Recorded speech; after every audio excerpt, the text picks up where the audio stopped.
থেমে গেছে, কিন্তু শান্তি এখনো অনিশ্চিত। আর সেই অনিশ্চয়তার মাঝে এলো নতুন হুঁশিয়ারি।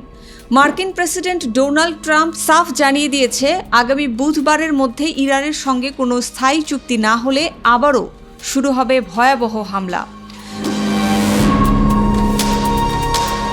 বর্তমানে ইউনাইটেড স্টেট এবং ইরানের মধ্যে চলছে 14 দিনের একটি অস্থায়ী যুদ্ধবিরতি। এই সময়ের মধ্যেই আলোচনার মাধ্যমে সমাধান খোঁজার চেষ্টা চলছে, কিন্তু ট্রাম্পের ভাষায় সময় খুবই কম।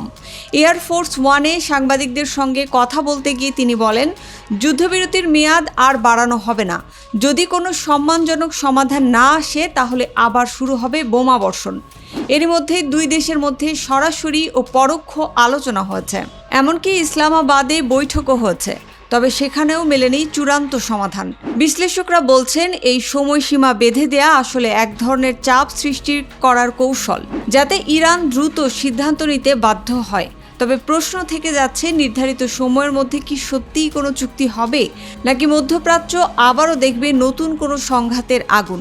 সব চোখ এখন বুধবারের দিকে।